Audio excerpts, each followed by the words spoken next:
Good morning friends. Last class में हमने बात की थी मेगा स्पोरोजेनेसिस। किसकी बात की थी? Mega sporogenesis. ओके, यानी कि हमने बात की थी मेगा स्पोरोजेनेसिस की। मेगा स्पोरोजेनेसिस में मेगा स्पोर का क्या होता है? फॉर्मेशन। मेगा स्पोरोजेनेसिस में किसका फॉर्मेशन होता है? मेगा स्पोर का। मेगा स्पोर का फॉर्मेशन होना मेगा स्पोरोजेनेसिस कहलाता है। और लास्ट क्लास में हमने कहा था कि एक फंक्शनल मेगा स्पोर का फॉर्मेशन होता है, बाकी 3 मेगा स्पोर क्या हो जाते हैं? डीजनरेट हो जाते हैं। ओके, केवल एक फंक्शनल मेगा स्पोर का क्या होता है? फॉर्मेशन। तो ये कौन है?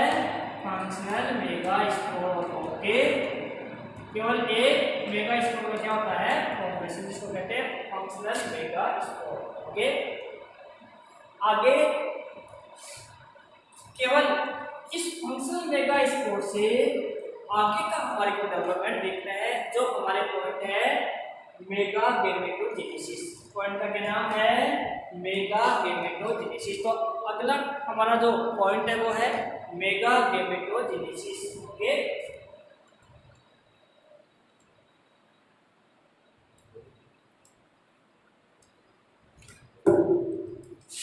यह है mega gametogenesis. Okay, mega gametogenesis में हमारे को गैमेट्स का क्या करना है? फॉर्मेशन। इसका फॉर्मेशन गैमेट्स फॉर्मेशन। और गैमेट्स में भी कौन सा? गैमेट्स में भी कौन सा? Egg cell. ओके, यानी कि एग सेल जो गैमेट है उसका क्या करना है? फॉर्मेशन। तो हमारा अगला पॉइंट है मेगा गैमेटोजेनेसिस। तो देखिए किस प्रकार से एग सेल बनती है, किस प्रकार से एग अपरेटस बनते हैं। देखिए, सबसे पहले मेगा गैमेटोजेनेसिस की फर्स्ट सेल, इसकी फर्स्ट सेल होती है megaspore. Okay, first cell mega gametogenesis की फर्स्ट सेल होती है फंक्शनल मेगास्पोर। ये क्वेश्चन अच्छा क्वेश्चन भाई आ सकता है, आपसे पूछ सकता है मेगा गैमेटोजेनेसिस की फर्स्ट सेल कौन सी होती है? तो आपको कहना है फंक्शनल मेगास्पोर। कौन सी होती है? Functional megaspore. Functional megaspore mega gametogenesis की फर्स्ट सेल होती है। ओके, आगे अपन बात करें कि फंक्शनल मेगास्पोर किस प्रकार से मेगा गैमेटोजेनेसिस की फर्स्ट सेल होती है। देखिए, ये आपको फर्स्ट लाइन लिखी थी मैंने, लगता अभी ये आपका फंक्शनल मेगास्पोर है। ये कौन है? Functional megaspore. इस फंक्शनल मेगास्पोर में आप सब जानते हैं ये कैसा है? हैप्लॉइड है। कैसा है ये? हैप्लॉइड। ये फंक्शनल मेगास्पोर है और कैसा है? हैप्लॉइड। ये है फंक्शनल मेगास्पोर और ये कैसा है? हैप्लॉइड यानी एग। सबसे पहले इसमें माइटोसिस डिवीजन होगा। क्या होगा? माइटोसिस डिवीजन, जिससे इसके अंदर 2 न्यूक्लियस का क्या होगा? फॉर्मेशन। यानी अंदर सबसे पहले माइटोसिस डिवीजन हुआ तो अंदर 2 सेल बन गई। एक ये न्यूक्लियस है, डिवीजन करेगा तो एक ये सेल बन गई और एक ये सेल। यानी कि हमारा ये न्यूक्लियस जो फंक्शनल मेगास्पोर था, इसके अंदर न्यूक्लियस डिवाइड होता है। न्यूक्लियस डिवाइड होने के बाद में थोड़ी देर कुछ समय पश्चात साइटोप्लाज्म में देखो ये न्यूक्लियस डिवाइड हो गया। आफ्टर सम टाइम साइटोप्लाज्म में क्या हो जाता है? डिवाइड और 2 सेल बन जाती है। क्या बन गई? 2 सेल। ओके, एक फंक्शनल मेगास्पोर में जब माइटोसिस डिवीजन होता है, क्या होता है? Mitosis division. तो 2 सेल का क्या होता है? फॉर्मेशन। अब ये दोनों सेल फिर एक बार और डिवीजन करेगी, दोबारा क्या होगा? Mitosis division. एक बार फिर माइटोसिस डिवीजन हुआ तो 2 से कितनी सेल बनेगी? 4 सेल। ओके, ये एक सेल, ये दूसरी सेल है, ये सेल, ये सेल। 2 से कितनी सेल बन गई? 4 सेल। एक बार यहाँ माइटोसिस हुआ, फर्स्ट बार माइटोसिस, ये हो गया सेकंड बार माइटोसिस। एक बार फिर माइटोसिस होगा, ये माइटोसिस कौन सा है? Third time. Okay, third time mitosis division. आपसे पूछ सकता है कितनी बार माइटोसिस हुआ? 3 बार। और थर्ड बार जब माइटोसिस हुआ तो देखना, ये हमारा एम्ब्रियस है जिसमें ऊपर 2 सेल हैं, 2 से 4 बनेगी सेल, 1 2 3 और ये 4। इसको थोड़ा लाल बनाओ में,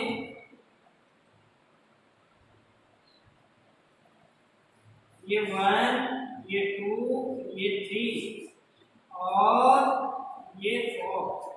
ऐसे ही ये 1 2 3 और ये 4। ओके,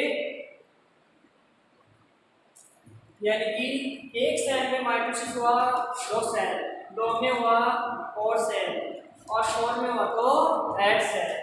आगे देखना, यहाँ ऊपर और नीचे दोनों अपोजिट पोल पे 3-3 सेल पेयर बनाती है। कितनी सेल?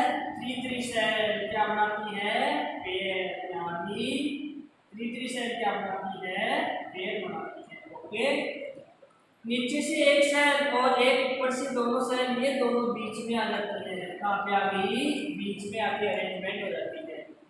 एक सेल ऊपर की डायरेक्शन से, एक सेल लोअर डायरेक्शन, दोनों सेल आएगी और दोनों का आ जाती है बीच में। ओके, आप समटाइम कुछ समय बाद जो बीच वाली सेल्स होती है इनको पोलर सेल कहते हैं। क्या कहते हैं?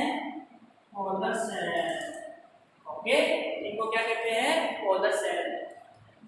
उस समय पश्चात दोनों पोलर सेल फ्यूज हो जाती है। दोनों पोलर सेल का साइटोप्लाज्म फ्यूज हो जाएगा। ये दोनों पोलर सेल हैं, इन दोनों पोलर सेल का साइटोप्लाज्म क्या हो जाएगा? ये देखो, ऊपर वाली सेल थी, ये 3 सेल, ये नीचे की ओर सेल, और इन पोलर सेल का साइटोप्लाज्म फ्यूज हो जाएगा, लेकिन न्यूक्लियस फ्यूज नहीं होगा। तो देखिए, साइटोप्लाज्म तो दोनों का हो गया ए, क्योंकि ये बीच वाली लेयर अब क्या हो जाएगी? देखो, इस प्रकार से मैंने बना रखा है। ये बीच वाली सेल्स ये डैमेज हो जाएगी, डिस्ट्रॉय हो जाएगी और एक सेल ही बन गया। ओके, और दोनों का साइटोप्लाज्म क्या हो गया? फ्यूज। लेकिन न्यूक्लियस फ्यूज नहीं होता है, तो दोनों का साइटोप्लाज्म क्या हो गया था? फ्यूज हो गया। ओके, ध्यान देना। इस मेजर एम्ब्रियो सेल, ये कौन है? एम्ब्रियो सेल है। कौन है ये? एम्ब्रियो सेल, जो आपके फंक्शनल मेगास्पोर था उसके अंदर बार बार यूज हुआ। तो फंक्शनल मेगास्पोर जो बाहर है इसको बोलते हैं एम्ब्रियो सेल। ओके, ये फंक्शनल मेगास्पोर आगे किस में कन्वर्ट हो गया? एम्ब्रियो सेल में चेंज हो गया। फंक्शनल मेगास्पोर एम्ब्रियो सेल में चेंज हो जाता है। इसमें ऊपर की ओर 3 सेल, नीचे की ओर 3 सेल और बीच में एक सेल, यानी मेजर एम्ब्रियो सेल में 7 सेल एंड एट न्यूक्लियस क्या होते हैं? 5। ओके, ध्यान से सुनना। सबसे पहले ये फंक्शनल मेगास्पोर है, इसमें न्यूक्लियस के अंदर डिवीजन हुआ तो 2 न्यूक्लियस बने। उसके पश्चात साइटोकाइनेसिस हो गया, इससे 2 सेल बन गई, एक ऊपर की ओर एक नीचे की ओर। अब इनमें फिर डिवीजन हुआ तो 2 से 4 सेल, फिर डिवीजन हुआ तो फिर 8 सेल बन गई। 8 सेल में ऊपर की ओर 4, नीचे की ओर 4, तो 3-3 सेल तो पेयर बना लेती है, लेकिन जो अलग सेल होती है वो कहाँ जाती है? सेंटर में। इनको पोलर सेल या पोलर न्यूक्लियाई कहते हैं। या तो क्या कहते हैं इनको? पोलर सेल, या क्या कहते हैं? Polar nuclei. क्या कहते हैं? Polar nuclei. ओके, या तो क्या कहेंगे? पोलर सेल, या क्या कहते हैं? Polar nuclei. ओके, आगे देखो, या तो इनको पोलर सेल कहते हैं या बोलते हैं पोलर न्यूक्लियाई। अब एक सैक है जिसमें 7 सेल 8 न्यूक्लियस है, इसका डायग्राम बनाते हैं। देखिए यहाँ तक शायद आपको बता लिया होगा। यहाँ देखिए इसी डायग्राम को मैं, ये डायग्राम नंबर फर्स्ट, ये डायग्राम नंबर सेकंड, ये डायग्राम नंबर थर्ड, ये है फोर्थ, ये है फिफ्थ, ये है सिक्स। इस 6 डायग्राम को दोबारा बनाते हैं। देखिए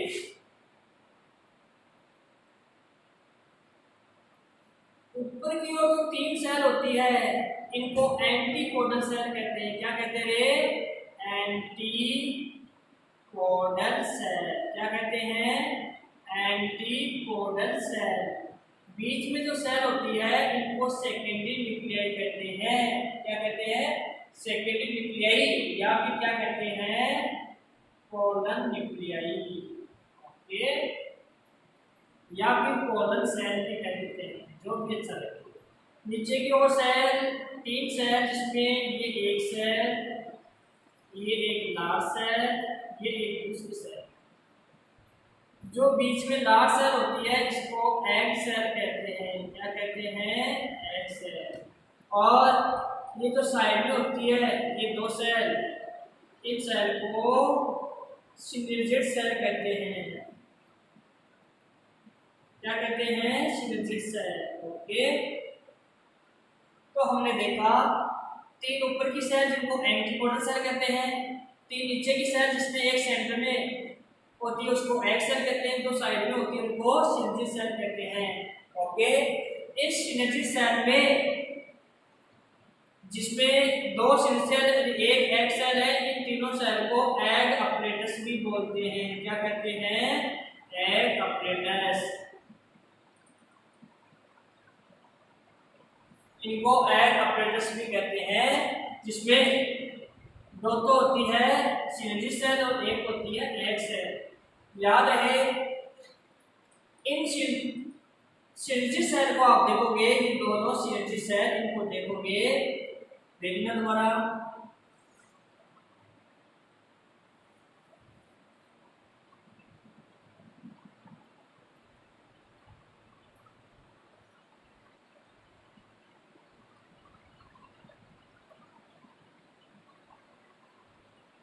इन सिनर्जिड सेल में फिलिपोर ऑपरेटर्स प्रेजेंट होते हैं। फाइबर लाइक स्ट्रक्चर होती है जिसको कहते हैं फिलिपोर ऑपरेटर्स। क्या कहते हैं? फिलिपोर ऑपरेटर्स। ओके,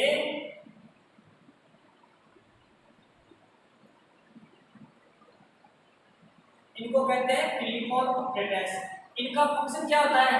क्योंकि इनके बाद न्यू सेल्स होता है। कौन होता है? New sales. तो फिलिपोर ऑपरेटर्स का मेन काम क्या होता है? आपसे पूछे तो फिलिपोर ऑपरेटर्स का मेन काम होता है न्यू सेल से न्यूट्रिशन लेना।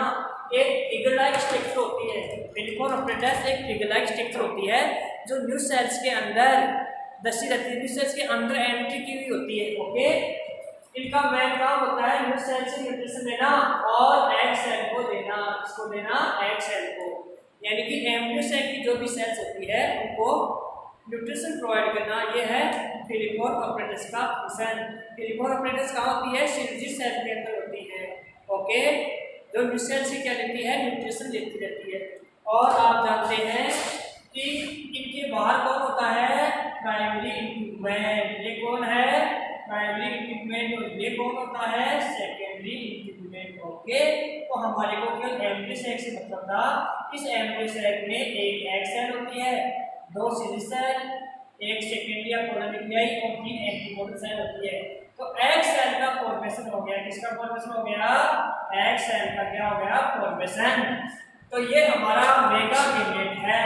एग सेल हमारा क्या है? Mega gamete. हमने पहले भी बात की थी कि हमारा मेन काम है मेगा गैमेट या एग सेल का फॉर्मेशन करना। एग सेल क्या होती है? Mega gamete. याद रहे, आपसे पूछ सकता है कि एंजियोस्पर्म प्लांट के अंदर कितनी सेल्स होती है?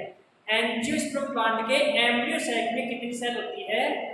एंजियोस्पर्म प्लांट के एम्ब्रियो सेक में 7 सेल और 8 न्यूक्लियस प्रेजेंट होती है। ओके, चलो आज हम इतना सीखेंगे, बाकी लास्ट क्लास में कल देखेंगे। Okay, thank you.